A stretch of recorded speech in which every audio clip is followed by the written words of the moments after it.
حضرت حسین رضی اللہ تعالیٰ عنہ کی شہادت کو اس طرح سے پیش کرتے ہیں کہ یہ حق اور باطل کی جنگ تھی. حق اور باطل کی جنگ تھی. کون پیش کرتے ہیں؟ سنی. اور یہ کہتے ہیں کہ یہ اسلام اور کفر کی جنگ تھی. اور یہاں تک کہتے ہیں کہ اسلام زندہ ہوتا ہے. بولے بھائی ہر کربلا کے بعد بولتے ہی ہیں اسلام زندہ ہوتا ہے. جبکہ یہ کہنا کہ اسلام زندہ ہوتا ہے ہر کربلا کے بعد یہ سرے سے ہی غلط ہے. یہ اسلام اور کفر کی جنگ نہیں ہے.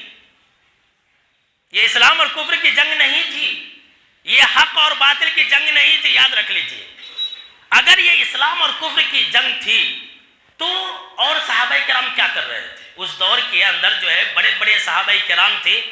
انہوں نے حضرت حسین رضی اللہ تعالیٰ عنہ کو ساتھ کیوں نہیں دیا؟ سوال پیدا ہوتا نا. اگر یہ مان لیتے ہیں تھوڑی دیر کے لیے کہ حق اور باطل کی جنگ تھی, اسلام یہاں سے زندہ ہوا تھا, تو حضرت حسین رضی اللہ تعالیٰ عنہ کا ساتھ صحابہ کرام نے کیوں نہیں دیا؟ اس وقت بڑے بڑے صحابہ کرام موجود تھے.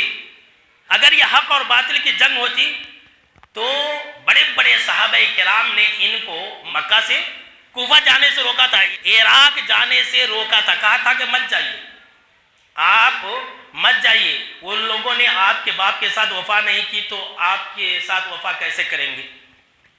اور دیکھیے جو روکنے والے لوگ تھے وہ بڑے بڑے صحابہ کرام تھے. حضرت عبداللہ بن عباس رضی اللہ تعالیٰ عنہ نے روکا تھا. حضرت ابو سعید خدری رضی اللہ تعالیٰ عنہ نے روکا تھا. حضرت جابر بن عبداللہ رضی اللہ تعالیٰ عنہ نے روکا. حضرت ابو دردہ رضی اللہ تعالیٰ عنہ نے روکا. حضرت عبداللہ بن جعفر رضی اللہ تعالیٰ عنہ نے روکا. حضرت ابو واقد لیثی رضی اللہ تعالیٰ عنہ نے روکا. دیکھ لیجیے, اگر یہ حق اور باطل کی جنگ ہوتی تو یہ لوگ کیوں روکتے؟ ساتھ دیتے نا. صحابہ کرام کو بدنام کرنے کے لیے یہ کہا گیا کہ اسلام زندہ ہوتا ہے کربلا کے بعد. آپ دیکھیں گے کہ یہ جو کربلا کے واقعے کے بعد حضرت حسین رضی اللہ تعالیٰ عنہ کی شہادت کے بعد جو ہے صحابہ کرام کو گالیاں دی گئی. حضرت عمر کو گالیاں دی گئی. حضرت ابو بکر, عثمان اور اما عائشہ رضی اللہ تعالی عنہم اجمعین, ان تمام صحابہ کرام کو گالیاں دی گئی.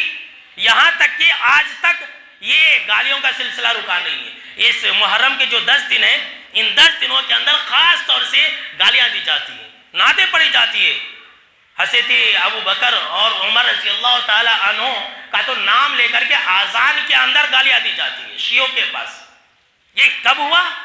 کربلا کے بعد ہوا. تو اسلام تو بدنام ہوا, اسلام کو داغدار کیا گیا کربلا کے بعد. اور پھر جو ہے لوگ یہ سمجھتے ہیں کہ یہ جو ہے حق اور باطل کی جنگ تھی. آپ لوگوں کو بتلائیے کہ حق اور باطل کی جنگ نہیں تھی.